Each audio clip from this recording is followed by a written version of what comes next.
Some marriage proposals come with flowers and people getting down on one knee. Others come with chains still warm from a man's wrists and a voice that has never learned to beg. When Marcus told the sheriff's daughter he would marry her, he wasn't asking for permission. He was starting a war against the man who had spent 15 years teaching them both they were worthless. The same man who called her too fat to love and him too black to matter. But what Sheriff Kane didn't know was that his cruelty had created something he never planned. Two broken souls who had learned to see beauty in each other's scars. The paintbrush shook in Rebecca Kane's hand, but not from fear, from anger. She sat in the dusty attic above her father's office, hidden behind stacks of old law books and forgotten arrest papers, painting the only truth she knew how to tell. On the canvas in front of her, a girl with soft curves and gentle eyes stood in a field of wildflowers, arms stretched out to catch falling stars. It was everything Rebecca would never be allowed to be. Beautiful, she whispered to herself, because no one else ever would. Below her, she could hear her father's voice booming through the floorboards. Sheriff Kane was talking with his deputies, probably bragging about his latest arrest or complaining about his unmarriageable daughter. That girl eats enough for 3 men, his voice carried up through the cracks. 22 years old and still no one wants to marry her. Can't blame the men. Who wants to feed a woman built like a barn? Laughter exploded from the room below. Rebecca's hand stopped on the brush. She'd heard it 1,000 times before, the jokes, the comments, the way her father introduced her to visitors as my daughter, the one who likes to eat instead of the one who paints like an angel. But today, something was different. Today, through the small attic window, she could see Marcus. He stood in the courtyard behind the sheriff's office, chopping wood with an axe that seemed too small for his broad shoulders. Even from this distance, she could see the concentration on his face, the way he moved with quiet dignity despite the iron chains around his ankles. Marcus, the boy her father had bought 15 years ago and raised like a workhorse instead of a son. Rebecca had watched him grow from a scared 10-year-old who flinched at every sound to a man of 25 who carried himself with more grace than any free person she knew. She'd seen him take beatings without crying, work 16-hour days without complaining, and still find the strength to feed stray dogs when no one was looking. She'd also seen him watching her, not the way other men watched her, with disgust or pity or cruel amusement. Marcus watched her the way she watched sunsets, like something worth paying attention to. It had started when they were children. She'd catch him staring from across the yard while she read on the porch, or notice him pause in his work when she walked by.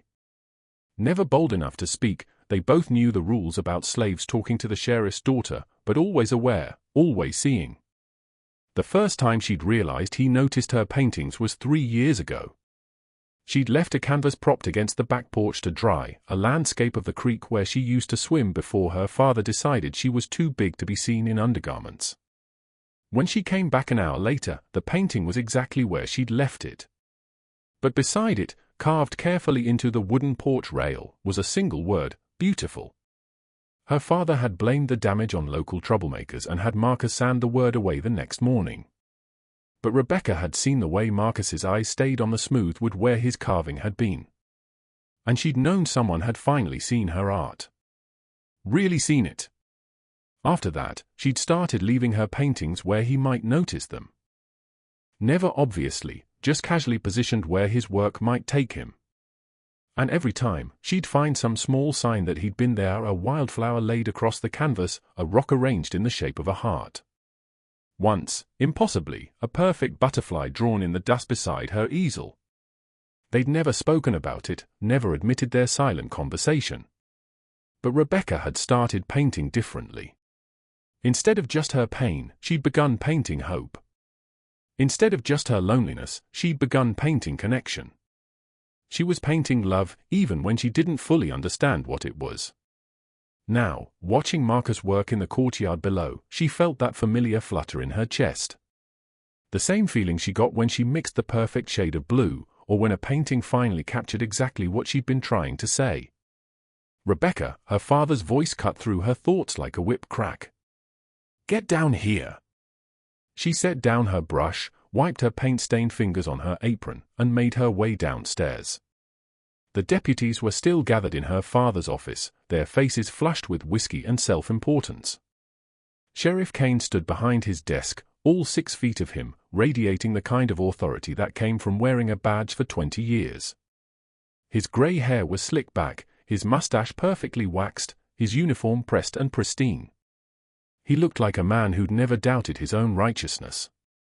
"There she is," he announced as Rebecca appeared in the doorway. "My artistic daughter." The word artistic came out like a curse. "Show the men that painting you've been working on," he continued. "The one with all the flowers and nonsense." Rebecca's stomach clenched. "It's not finished, Papa." "Neither is a lot of things, but we still got to look at them." He gestured impatiently. "Go on, get it."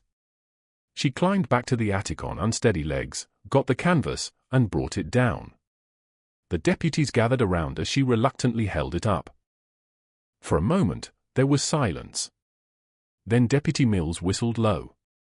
"Well, I'll be damned. That's real pretty, Rebecca." "Pretty enough to sell," added Deputy Foster. "My wife would pay good money for something like that to hang in our parlor." For just a moment, Rebecca's heart soared. Someone else saw beauty in her work. Someone else understood. "Sell." Her father's voice cut through her hope like a blade. "Who's got money to waste on pictures of flowers? Rebecca, you spend too much time on this foolishness when you should be learning to cook or clean or do something useful." He turned to his deputies. "See what I mean? 22 years old and her head's full of paint fumes instead of practical sense. No wonder she can't find a husband." The men chuckled uncomfortably. Rebecca felt her face burn with familiar shame. Maybe if she spent less time painting and more time walking away from the dinner table, Sheriff Kane continued, she might actually attract a man worth having. More laughter, louder this time. Rebecca clutched the painting to her chest and fled. She ran past the kitchen, past the parlor, out the back door, and into the courtyard. She didn't stop until she reached the old oak tree at the edge of the property, where she collapsed against the trunk and finally let the tears come. Through her blurred vision, she saw a shadow fall across the grass. Marcus stood 10 feet away, axe still in his hands, sweat glistening on his dark skin. His chains caught the afternoon light as he set the tool aside and took a careful step closer. "Miss Rebecca," he said quietly. His voice was deeper than she remembered, rougher from years of staying silent. "You all right?" She looked up at him. Really looked. And saw something in his eyes she'd never seen directed at her before. Not pity, not amusement, not disgust. Anger. He was angry for her. "The painting," she whispered, holding up the canvas. "Do you think it's foolish?" Marcus studied the image, the girl in the wildflower field, arms outstretched, catching stars. His expression was serious, thoughtful. "I think," he said slowly, "it's the most beautiful thing I ever seen." And Rebecca Kane, who had spent 22 years believing she was too much of everything wrong and not enough of anything right, felt something crack open in her chest. Something that might have been hope. That night, Rebecca couldn't sleep. She lay in her narrow bed, staring at the ceiling, replaying Marcus's words over and over. "It's the most beautiful thing I ever seen." Not the painting. He'd been looking at her when he said it. When dawn broke, she found herself back in the attic. But this time, she wasn't painting. She was watching through the window as Marcus began his morning chores. Today, instead of his usual route around the property, he worked closer to the house, close enough that when he glanced up, their eyes met through the glass. He didn't look away. Neither did she. It was Sheriff Kane's voice that broke the spell. "Marcus, get in here." Rebecca watched Marcus's shoulders tense. He set down the water bucket and walked toward the office, his chain scraping against the wooden steps. She crept to the top of the stairs, listening. "I've got a buyer coming today," her father's voice boomed. "Mr. Blackwood from the plantation up north. He's looking for strong workers, and you're getting too comfortable here." Rebecca's heart stopped. I've raised you decent, Sheriff Kane continued. Fed you, housed you, kept you from the worst of what happens to your kind. But you're a man now, and I got no use for a man I can't fully control. Yes, sir, Marcus replied, his voice steady despite what had to be terror. Don't sound so calm about it, boy. Blackwood's plantation ain't like here. They work men to death up there. Maybe you should have thought about that before you started getting ideas. What ideas, sir? A long pause. Then Sheriff Kane's voice, lower and more dangerous. You think I don't see you watching my daughter? You think I don't notice how you linger around when she's outside? Rebecca pressed her hand to her mouth. Sir, I never what? Never looked at a white woman like she was something you could have. Never forgot your place so completely that you think you got a right to even breathe the same air. Another pause. Rebecca could hear her own heartbeat. She's unmarriageable as she is, Sheriff Kane continued. Fat, foolish, head full of paint and nonsense. But she's still my blood, and my blood don't mix with slaves. I understand, sir. Do you? Because tomorrow morning you'll be gone. And if I ever hear you've been within 50 miles of this town again, I'll have you hunted down like the animal you are. Rebecca heard footsteps. Marcus was being dismissed. She flew down the stairs, not caring about the noise, and burst through the back door just as Marcus came out of the office. He saw her face and knew she'd heard everything. For a moment, they stood there in the morning light, really looking at each other for the first time, without hiding, without pretending, without fear of who might see. He's selling you, she whispered. Tomorrow morning. She stepped closer. Because of me. Marcus's eyes were steady, unflinching. Because of him. And that's when Rebecca understood something that would change everything. Marcus wasn't afraid of her father. He was angry at him, just like she was. They stood in the courtyard as the sun climbed higher. Two people who had spent years dancing around a truth neither had dared to speak. Rebecca felt something shift inside her chest. Not the familiar flutter of hope, but something stronger. Something that felt like lightning before it strikes. What will you do? She asked. Marcus was quiet for a long moment, his dark eye studying her face like he was memorizing it. I've been thinking about that all night, he said finally. And I keep coming back to the same answer. Which is? He stepped closer, close enough that she could see the fine scars on his hands from years of hard work. Close enough that she could smell the soap he used and see the flecks of gold in his brown eyes. I'm not going. Rebecca's breath caught. Marcus, you can't just refuse. He'll what? Beat me? He's done that. Chain me? I'm already chained. Sell me anyway. Marcus's voice was steady, but underneath it was steel. Miss Rebecca, I've been his property for 15 years, and in all that time, the only thing that made it bearable was knowing you were somewhere in that house painting pictures of things too beautiful for this ugly world. Her heart hammered against her ribs. You don't understand, she whispered. If you stay, if you fight him, then I fight him. Marcus's voice was quiet but certain. I'm done watching him hurt you. I'm done pretending I don't see what he does to your spirit every day. Rebecca stared at him.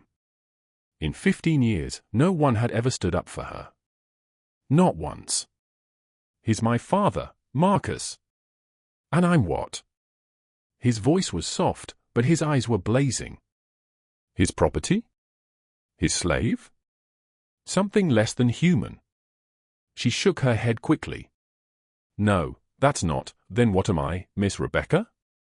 Because I need to know before I do what I'm about to do. Her mouth went dry. What are you about to do? Marcus reached up slowly, giving her time to step away if she wanted to. When she didn't move, he touched her face with fingers that were rough from work but gentle as butterfly wings. I'm about to ask the sheriff's daughter to marry me. The world went silent. Rebecca felt like she was falling and flying at the same time. Marcus, I know what you're thinking, he said quickly. I know all the reasons why it's impossible. I'm a slave. You're white. Your father would kill us both. The law wouldn't recognize it. The whole town would lose their minds.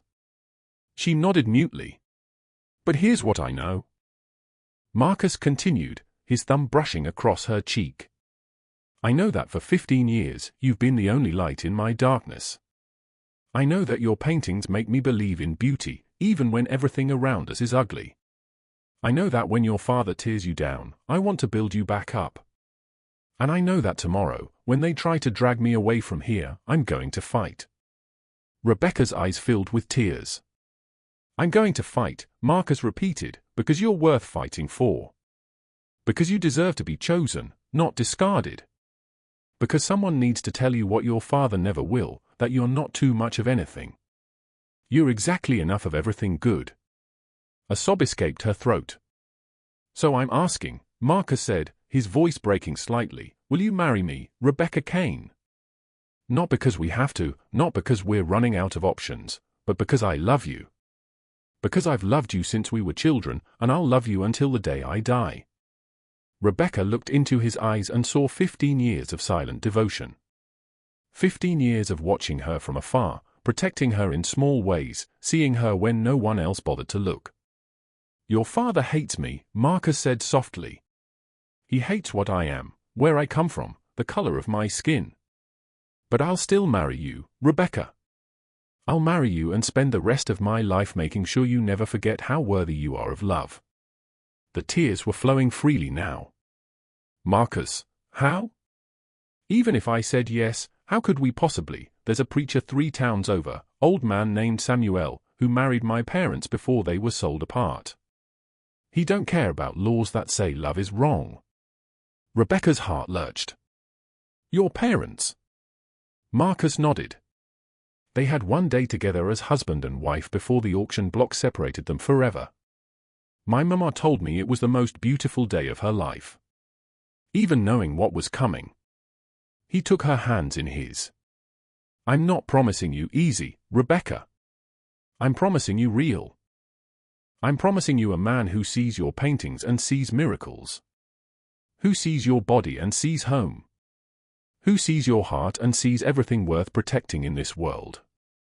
Rebecca closed her eyes, feeling the weight of 22 years of loneliness and shame pressing against the possibility of something she'd never dared to dream.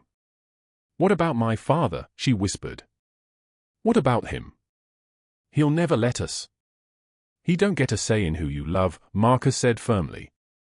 He's spent your whole life telling you you're not good enough, not pretty enough, not thin enough, not worth enough. But that's his shame talking, not truth. Rebecca opened her eyes and looked at him. Really looked. She saw strength that had been forged in fire. Kindness that had survived cruelty. Love that had grown in impossible soil. I paint because it's the only way I can tell the truth, she said quietly. Then tell me the truth now. Rebecca took a shaky breath. In her mind, she could see her father's face when he discovered what she'd done. She could see the town's reaction, the whispers, the scandal. But she could also see something else.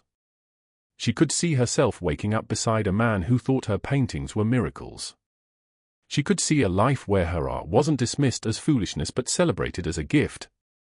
She could see a love that didn't ask her to be smaller, quieter, less.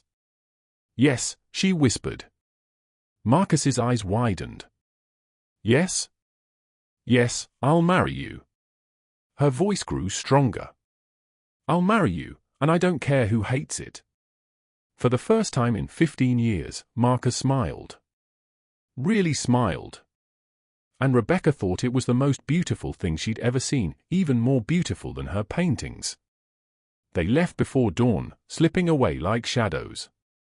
While Sheriff Kane slept off his whiskey, Rebecca had never ridden a horse before, but Marcus lifted her onto the old mare he'd borrowed from a sympathetic stable hand, then climbed up behind her. His arms around her waist felt like the safest place in the world, even as they rode toward the most dangerous thing either of them had ever done. The preacher lived in a cabin so small it seemed to lean against the pine trees for support. Samuel was ancient, his dark skin mapped with wrinkles, his white beard reaching nearly to his chest. but his eyes were sharp and kind when he opened the door. "You the boy who wrote me the letter?" he asked Marcus. "Yes, sir." Samuel looked at Rebecca, taking in her nervous face and paint-stained fingers. "You sure about this, child? Marriage ain't something you can take back." Rebecca glanced at Marcus, then back at the old man. "I've never been more sure of anything." Samuel nodded slowly. "Then let's make it right before God." The ceremony lasted 5 minutes. No flowers, no music, no family, just two souls promising to love each other while the morning light streamed through a cracked window. "Do you, Marcus, take this woman to be your wife, to love and protect her all the days of your life?"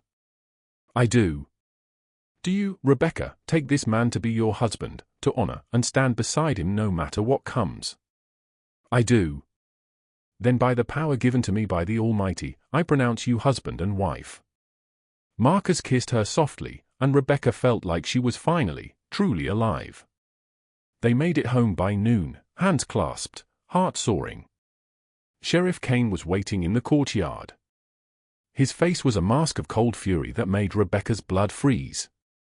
He held his rifle loosely in his hands, but his finger rested near the trigger. "Get away from my daughter, boy." Marcus got off the horse first, then helped Rebecca down. He kept himself between her and the gun. "She's my wife now, sir." The words hung in the air like thunder before lightning. Sheriff Kane's face went white, then red, then a shade of purple Rebecca had never seen before. "Your wife." His voice was barely a whisper. "Your wife. We were married this morning by Preacher Samuel." "That ain't legal." "That ain't nothing but an abomination." Marcus stood straighter. "It's legal in the eyes of God." Sheriff Kane raised the rifle. "God don't recognize marriages between animals and humans." Rebecca stepped around Marcus before he could stop her. "Papa, please, you are no daughter of mine." His voice was ice. "You want to live like an animal? Then you can live like one. Get off my property, both of you, now."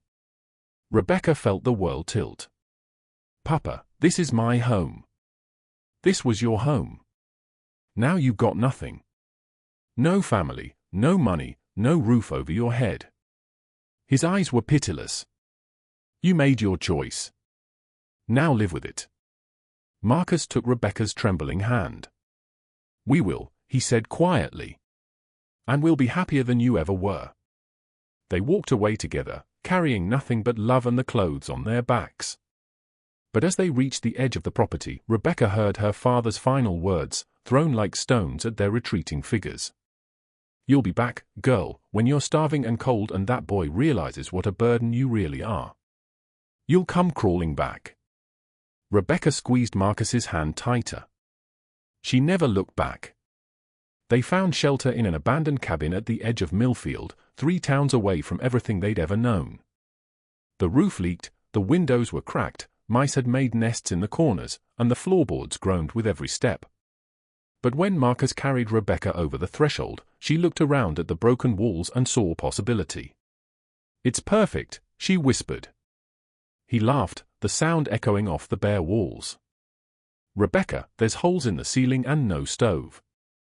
Then we'll patch the holes and find a stove." She turned in his arms, eyes bright with determination. "It's ours, Marcus. No one can take it from us or tell us we don't belong here." That first winter nearly broke them. Marcus found work at the lumber mill, but the pay was barely enough for food. Rebecca tried to sell her paintings in town, but people looked at her with suspicion, a white woman married to a black man, living like outcasts at the edge of civilization. Some nights they went to bed hungry, but they never went to bed alone. Rebecca would curl against Marcus's chest, listening to his heartbeat and painting pictures in her mind of the life they were building. He would stroke her hair and tell her stories his mother had told him, stories of people who loved each other so fiercely that even slavery couldn't break their bond. "You cold?" he'd ask on the nights when the wind whistled through the gaps in the walls. "Not with you here." It was during one of those cold nights that Rebecca first drew Marcus's hands. She'd been watching him whittle by candlelight, carving a wooden spoon from a piece of oak he'd brought home from the mill. His fingers moved with such careful precision, such gentle strength, that she found herself reaching for her charcoal. "Hold still," she whispered. "What are you doing?" "Drawing the hands that built our home." Marcus paused, looking down at his calloused palms, the scars from years of hard labor. "These old things?" "These beautiful things." Rebecca's voice was soft but certain. "These hands that fix our roof when it leaks, that chop wood to keep me warm, that hold me when I cry." She looked up at him. "These hands that chose me." When she finished the drawing, Marcus stared at it for a long time. "That's really how you see them. That's really how they are." He kissed her then, soft and deep, and Rebecca thought that maybe they didn't need anything else in the world but this. This small cabin, this flickering candle, this love that had survived everything. Spring came, and with it, hope. Rebecca's paintings began to sell. Not in Millfield, the people there still whispered instead, but in the bigger towns where Marcus delivered lumber. Travelers would see her work and pay good money for portraits of their children. Landscapes of their farms, still lifes that reminded them of home. But it was her paintings of Marcus that people remembered most. She painted his hands dozens of times, holding tools, cradling injured birds, reaching toward her with infinite tenderness. She painted his eyes, full of wisdom and kindness that seemed impossible in a man who'd endured so much cruelty. She painted his smile, the one that transformed his whole face and made her believe in miracles. "Why do you always paint me?" he asked one afternoon, watching her work on a canvas that showed him reading by the window. "Because you're the most beautiful thing I've ever seen." "I'm not beautiful, Rebecca. I'm scarred and rough and perfect." She set down her brush and looked at him seriously. "Do you know what I see when I look at you?" He shook his head. "I see a man who was beaten but never broken. Who was told he was worthless but never believed it. Who was given every reason to be cruel but chose kindness instead." Her voice caught. "I see everything good in this world, Marcus. That's why I paint you." By their second anniversary, word had spread about the couple in the cabin at the edge of town. Not gossip this time, something else. People had started coming to them. First, it was Sarah Mills, whose husband had been drinking away their farm. She'd heard that Rebecca was a good listener and Marcus was a man of wisdom. She came for tea and ended up staying for hours, crying into her hands while Rebecca painted a small portrait of her children and Marcus spoke quietly about forgiveness and second chances. Then came old Pete, whose son hadn't spoken to him in 5 years over a land dispute. He brought his fiddle and played while Marcus worked in the garden and Rebecca painted. And somehow, by the end of the afternoon, he decided to swallow his pride and make amends. Then the widow Thompson, heartbroken and lost after her husband's death. Then the Johnson boys, fighting over their inheritance. Then Martha Stevens, convinced her daughter hated her for mistakes she'd made years ago. They came with broken hearts and broken dreams and broken relationships. And somehow, in that little cabin with a patched roof and the hand-built furniture, they found pieces of themselves they'd thought were lost forever. Rebecca would listen and paint, portraits that showed people not as they saw themselves, but as love saw them. Marcus would work with his hands and speak with his heart, offering wisdom earned through suffering and hope learned through love. "How do you do it?" Sarah Mills asked one day, watching Rebecca paint a picture of her husband, not as the drunk he'd become, but as the young man she'd fallen in love with. "How do you see the good in people when they can't see it themselves?" Rebecca looked across the room at Marcus, who was teaching Sarah's youngest boy to carve a wooden horse. "Someone saw the good in me when I couldn't see it myself," she said simply. "It changes everything." Word spread further. People came from neighboring towns, then neighboring counties, not for magic or miracles, but for something rarer, a place where broken things were mended, not with judgment, but with love. The cabin at the edge of Millfield became something no one had planned but everyone needed, a sanctuary for hearts that had forgotten how to heal. 20 years passed like a gentle river. Rebecca's hair turned silver early, just like her mother's had. Marcus's back grew stiff from decades of hard work, but his hands remained steady and strong. They moved slower now, but they moved together, two people who had learned that love wasn't just a feeling, but a choice made new each morning. Their cabin had grown, too. Marcus had added rooms over the years, a proper kitchen where Rebecca could cook for the endless stream of visitors, a sitting room with chairs built for comfort, a studio where the light was perfect for painting.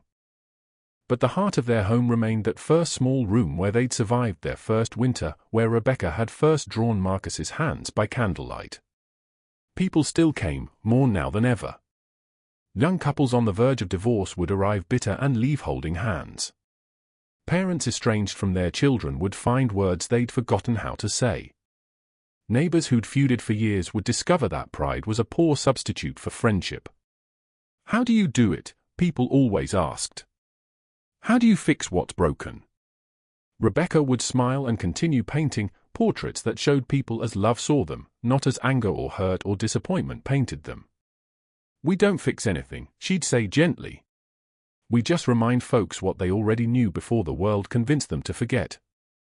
Marcus, now grey at the temples but still strong as an oak, would nod from his chair by the window, where he carved small gifts for their visitors, wooden birds, toy horses, smooth stones painted with encouraging words. "Love ain't about being perfect," he'd add, his voice warm as honey. "It's about being real. About seeing each other's broken places and saying, that's okay. I got broken places, too." Rebecca painted less of Marcus now. Not because she loved him less, but because she'd painted him so many times she could recreate every line of his face from memory. Instead, she painted their visitors, their stories, their transformations. Her studio walls were covered with portraits of couples who'd found their way back to each other, families reunited, hearts made whole. But her favorite painting, the one that hung above their bed, was still that first sketch of Marcus's hands, weathered now, yellowed at the edges, but still perfect in its simple truth. These were the hands that had chosen her, built their home, and healed so many others. On quiet evenings, when no visitors filled their chairs, Rebecca and Marcus would sit on their porch, watching the sun set over the hills. She'd sketch in her lap while he whittled, comfortable in the silence that only comes between people who've said everything that needs saying and discovered that love speaks in quiet moments, too. "You ever regret it?" Marcus asked one evening, his voice soft in the twilight. "Regret what? Leaving your father's house? Giving up that life for this one?" Rebecca looked around at their modest home, their simple life, their love, their hands intertwined on the porch swing Marcus had built for her 60th birthday. "Marcus," she said, her voice full of quiet wonder, "I never had a life until I found you." He squeezed her hand, and they watched the stars appear, just as they had every night for 30 years. Rebecca passed first, on a Tuesday morning in early spring. She'd been painting in her studio, a portrait of the Henderson children for their grandmother, when her heart simply stopped. Marcus found her there, brush still in her hand, a small smile on her lips, surrounded by a lifetime of love captured in paint and canvas. The funeral filled the church and spilled onto the streets. People came from 5 counties, couples she'd helped save, families she'd reunited, hearts she'd helped heal. They told stories of her kindness, her wisdom, her gift for seeing beauty where others saw only brokenness. But it was Marcus's words that stayed with them. "She taught me," he said, his voice steady despite his tears, "that love ain't about deserving each other. It's about choosing each other every day, in sickness and health, in plenty and want, in joy and sorrow. She chose me when the world said she shouldn't. And I chose her back. That choice, that's what made us rich." Marcus lived 2 more years, tending their garden, welcoming visitors, keeping Rebecca's memory alive in stories and the paintings that covered every wall. When his time came, he was found in his chair by the window, Rebecca's first sketch of his hands resting in his lap. A peaceful expression on his weathered face. They buried them together in the Millfield Cemetery under a stone that read simply, "Rebecca and Marcus, beloved wife and husband." They chose love. But their real memorial wasn't carved in stone. It was written in the lives they'd touched. The cabin remained a place of healing, cared for by the community they'd served. Young couples still came to sit in their chairs and learn what love looked like when it was tested by time and trial. The walls still held Rebecca's paintings, portraits of hope, of forgiveness, of love that refused to surrender. And sometimes, on quiet evenings when the light slanted just right through the studio windows, visitors would swear they could feel it, that gentle presence that whispered to broken hearts, "You are not too much. You are not too little. You are exactly enough for the person meant to love you. Choose love every day, in every way. Choose love." The town of Millfield grew and changed over the decades. New families moved in.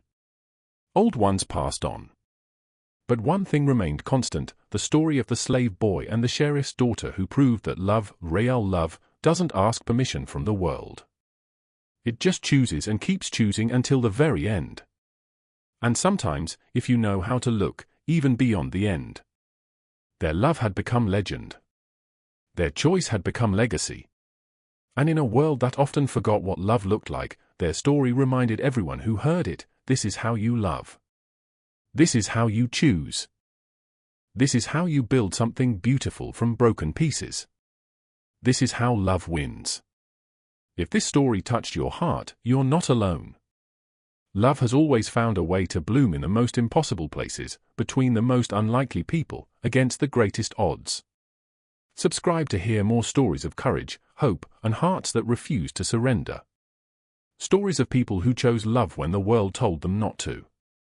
Stories that remind us all, you are worthy of being chosen. You are worthy of being seen. You are worthy of a love that doesn't ask you to be smaller, quieter, or less than who you are. Hit that subscribe button and let's discover together how love always finds a way to win. Because every heart has a story worth telling, and every love has a legacy worth sharing.